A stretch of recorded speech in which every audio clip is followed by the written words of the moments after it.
So Parrish and Arnaldy, it's so good to see you again, brother. Good to see you. How's everything going? Everything is beautiful, man. You know, I wanted to get back with you now that we're in the first week of August, and this is the beginning of when we begin to show fall product. Mm-hmm. And tell me what you think fall 2021 is going to look like. The time back, we would always dress, and then jeans and sweats became the norm. But now we're getting back to that kind of renaissance where we enjoy wearing a sport coat and a pair of pants and a dress shirt and things of that nature. So I think that's very important. I think it's very, very important right now with everything that's gone on in the last 19 months. So now we've got some good news from you since the last time we spoke. You are now doing some consulting work with probably the largest men's retailer left, who still really has a commitment in men's tailored clothing. And I want to say congratulations with that, because you get a really good look at what the sales floor is going to look like going forward, particularly on a sales floor that is probably known for its customer service, for the quality of its goods. And I think this is an excellent place for you right now. So what say you? I think you're absolutely right. I'm very flattered and gracious that the offer was extended to me to consult in this way. It is one of the premier retailers in this space right now. Specifically, my concentration in menswear only adds to the value that I think I can bring in terms of clienteling and also what they do in terms of their custom and their made-to-measure program. And I'm excited about it because talking to the people involved in bringing me on board, it's important for them to really start putting this in place as we move more toward September, move more toward after COVID, post-COVID, that men are coming in and they're in demand of specific items. You know, they want to look good, they want to know fit. Before they came in and they guessed the size. You know, you come in and you guess the size and maybe you get it, maybe you didn't. But with so many vendors that they carry, you're going to find a fit that's universal. I mean, in terms of, you know, you have the European fit, you have the classic American fit, but you have the fabrics and the style and the palette for just everything that you can want in your wardrobe to make it fully functional, whether it be for business, casual, or in your sportwear. So I wanted to ask you about what you think the supply chains are looking like now in terms of the availability of fabric, the availability of getting your finished garments on time. What is that process looking like today? Well, to be candid with you, the challenge in terms of supply chain is very challenging right now due to the fact everything was on hiatus. So you have a lot of factories and manufacturers who are really trying to make things happen, and a lot of times beyond the control, they just can't seem to get it done, or it gets done, it's just lagging to get product. You know, they're thirsty for product. And so what the challenge with that is basically has nothing to do with the retailer or the per se, the clothing itself. It has to do with really getting the goods. Once it's, you know, if we're doing made to measure or custom, once the goods are measured for and it's in the pipeline to get in, and it may take a little longer if it's coming offshore. It may take maybe longer. I just saw in the news report last night where in things that are coming from the Asian market, it's going to be 5 or 6, 8 weeks now out.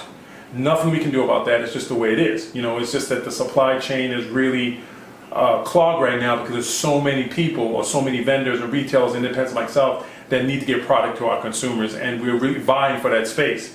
So a lot of it has to do with really just them recalibrating and making sure that they can deliver, and that they can deliver in a reasonable amount of time. But what I would ask from my clients is their patience, because I want to deliver you product, but I need you to be patient. I tell them up front that there's going to be a challenge with the delivery, but you will get your product. It's going to be a little bit of a challenge. So please bear with me and be patient. So now, what is off the rack looking like in terms of some of the better menswear? Are you finding some quality goods in that sector of the market? There are quality goods in the marketplace, and from a retail perspective, there are quality goods. The thing I think is lacking in sizing. Yeah. I mean, going in and looking at particular size of core sizes like your 42s and your 44s and your 40s, you start to see that's really sparse and bleak, because right now, as I said before, men are coming in and have to get back to work, and they're buying. they're buying not one piece, they're buying 2, 3, 4 pieces, and also with shirting and neckwear. So I think that, you know, it's going to be a challenge, but I think the smarter companies position themselves where they'll be able to move merchandise within their chain. So if a product is moving in one place and not moving in another, you're going to take that product from that place is not moving and put it in the place that's moving the product. And that's just that's just demand. Yeah. Call it demand. That's really what that is. So you know, as I travel around and go into different stores and locations, I'm noticing that there's really no experienced salespeople on the floors anymore. People pretty much fend for themselves. So I feel that as we going into this post-pandemic world, I think the way you do business is way ahead of the curve right now. And I think you have a total advantage. But one of the things I wanted to ask you about is what are some of the challenges in terms of fitting a modern young guy today? To answer the first question, which is experience. I mean, you know, I've been doing this, you know, almost 2 decades or more, probably 25 years. And being that I was trained by a professional, which is you know, you mastered basically how to, you know, measure and put the client in the best fit, but understanding what designers and manufacturers you have in store. So it's not a universal body. When a guy's a 42, you just can't put him in a 42. You have to look and assess what would fit his body. So a European fit is different than a classic American fit. A European fit is slightly more tailored, more sleeker, where American fit is slightly more fuller and a little bit more boxier, so to speak. In terms of getting the right fit, is really the tape measure tells you everything you know. Right. To me, I take 4 measurements. I take an overall measurement, I take a chest measurement, I take a waist measurement, coat waist measurement, excuse me, and then a pant measurement. Right. That tells me, based upon those measurements in my head and understanding the product on my floor, exactly where I need to take him. So, like you mentioned the question, a young man. So, a young man coming in, he's got a slender build, he's starting his career. You know, I'm going to measure him and once I get those numbers, I'm going to kind of know where to direct him. He's not going to want his father's suit. He's going to want something pretty much contemporary. Not, you know, not skin tight, but something very tailored. That's classic. It's more tailored, higher arm slot, trimmer on the body, slightly trimmer pants, a nice break on the shoe. So to answer your question, it's a matter of really assessing the client. But in order to do that, you have to have a process that allows you to be successful. And that successful tool is your tape measure. You measure, you're not guessing, oh, he's this or he's that. Because I think my experience has been is when you get a guy that comes in who wants to buy clothing and you're guessing and putting jackets on him, he gets weird. He wants to know, do you know what you're doing? And what you're finding, and not to no fault of their own, there is no training that's going on to teach them. If you use this formula, you'll be able to satisfy your customer, but more importantly, build upon the sale because now you've built confidence in what you're doing. So I think it's very important that we teach, and it's one of the things I always prided myself on is being able to teach. So if I'm meeting somebody who's coming into the business who doesn't know, I'm just going to freely give him the knowledge of just, you know, how he should approach it. And then he's going to fine tool and put his bag of tricks and he's going to make it his own. Just like I made it my own. So I don't think it's just one set way of doing it. What I think is it's training. And I think it comes across specifically when people come into the the moderate, more retail locations, the better retail locations, and they're looking at people and they don't really know if they have the experience to really direct them. They don't know, and the person that's in front of them doesn't know, so they're kind of the blind leading the blind. But I think if we go back to training and back assessing, and actually you as a professional going to the floor and knowing what your product is, trying it on, looking at it, assessing, ear hustling on other things that go on the floor to better assess when you're with a guest how you can better service that guest and client. You know, over the last couple of seasons, we've seen men's tailored clothing silhouettes with sort of a narrower pant fit, with a jacket that's a little more fitted, a little shorter than we would normally see. And I wanted to ask you, how long do you think that trend will last?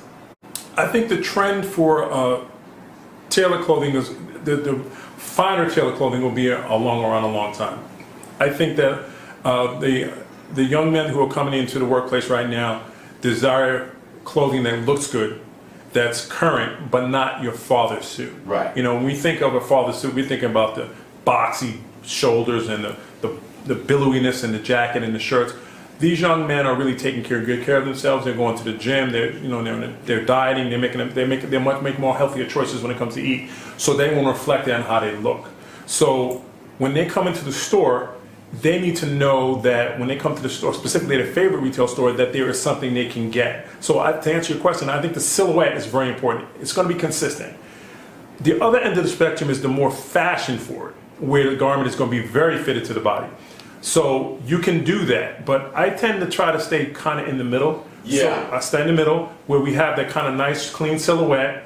The pant is slightly more trimmer, but the silhouette is nice and clean. It's not like corset fit. I coined it corset fit, where it's like you're painting into the garment. Right. You shouldn't be painting into your clothes. You don't wear the clothes. The clothes shouldn't wear you. You should wear the clothes, Absolutely. so to speak. So when I'm fitting a guest, I will try on what I think, based upon the 4 measurements I've taken, to the fit and vendor that I think is going to work better for him. And if it doesn't, then we'll find something else. But there's enough there to broad stroke where we can get him where he needs to be, so he's comfortable and in his purchase and confident in his purchase, that when he goes to his wardrobe, he's going to have things that fit him and that look good on him. Yeah, and it'll be something more timeless that he will be able to wear season after season after season and still be fashionably correct and fashion forward at the same time. Absolutely. So I wanted to get into, so now what is some of the fabric selections looking like going into fall? What I've seen a lot of tweed, I've seen a lot of browns, I've seen a lot of greens, a lot of earth tones.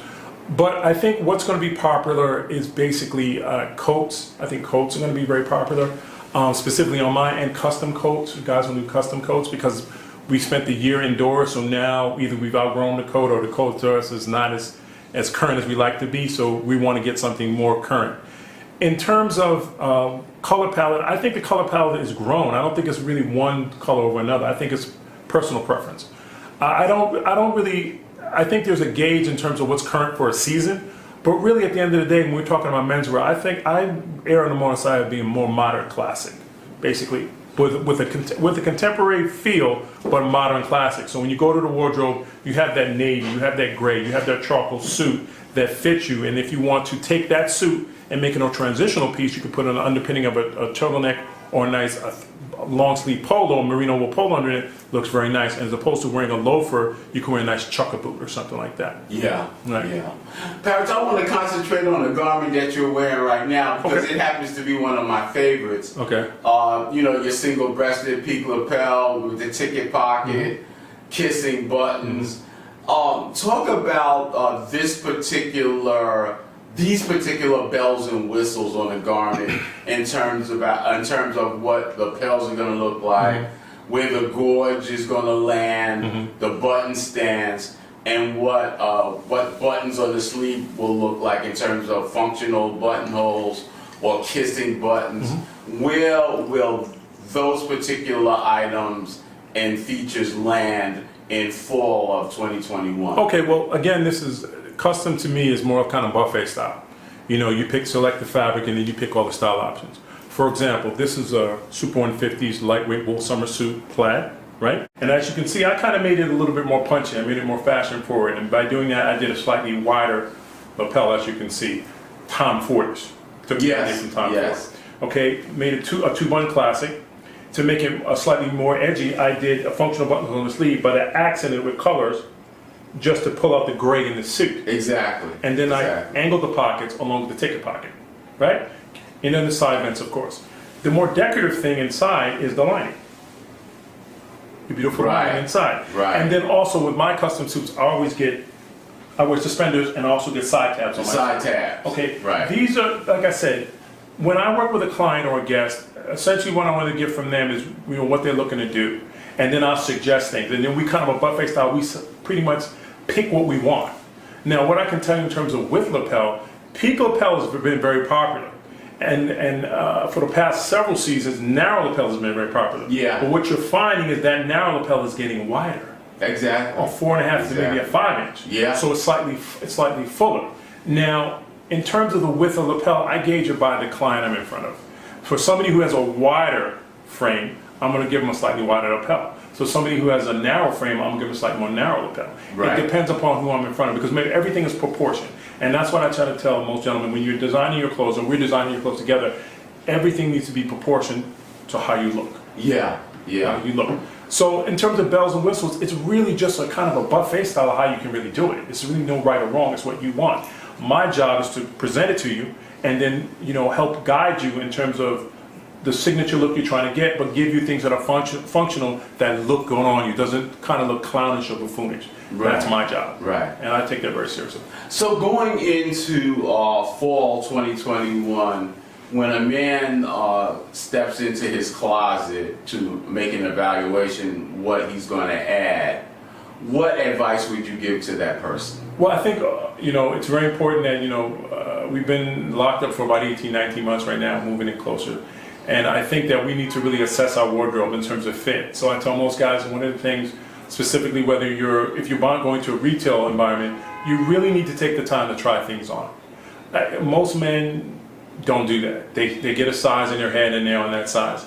And I try to explain to them from a manufacturing perspective, you really can't go by just the size. You have to really try something. So you have to move that needle a little bit. So if you're, for hypothetically, a 42, you may need to get a 44 to get the correct fit in that particular model suit. So nowadays, it's not just a standard. You have a base size, but the pendulum can swing either way. But it's very important that we try things on, and men don't like to try things on. And I encourage them when you come in, hey, give me some time to try some stuff on. Right. I'm gonna take the measurements. I'm gonna take chest, coat waist, pant waist, overarm, and then I'm gonna take a neck measurement for your shirt, and I'm gonna have you try some stuff on for fit. So once we know we kind of where we need to be, then everything else is simple from there. It's just a matter of just picking from the right vendor and the things that you want, and then taking it to the tailor and getting it marked up and altered, because everything, retail-wise has to be altered. Exactly. From a custom perspective, it's totally different. Yeah. Custom perspective is really, whether I meet him at home or office, I like to do an assessment. I like to do an honest assessment of his wardrobe, whether I'm doing or he's doing it. Right. Go to your closet, look at your suiting. What kind of shape are they in? Are they old? Do they look shiny from over dry cleaning them? That's another thing. Guys over dry clean their clothing way too much. Yeah. Way too much. Maybe once or twice a season, if that. Usually I tell them to invest in a great steamer, and in between wearing, steam it up. Exactly. Steam it up. Exactly. I think that a wardrobe assessment should assess on things that fit, color and wear and tear. So a lot of the things that are older, you can move. You don't necessarily need to throw it away. You can move it to the back of the closet as you're filling things in. So you color block things light to dark. So with your suiting, with your sport coats and your trousers, and you do the same thing with your neckwear and your shirts. I always recommend each season a man buy 6 to a dozen white shirts, because the white shirts after one season or 2 seasons, they don't stay as crisp or white as they used to look, basically. So these are the assessments that I make to my clients and that I recommend that they follow. Parrish, I want to say thank you so very much for your time. Congratulations on this new assignment. And your knowledge in this business is so extraordinary, man. And I just want to say, Parrish, thank you so very much for your time. Thank you for having me. I appreciate you so much.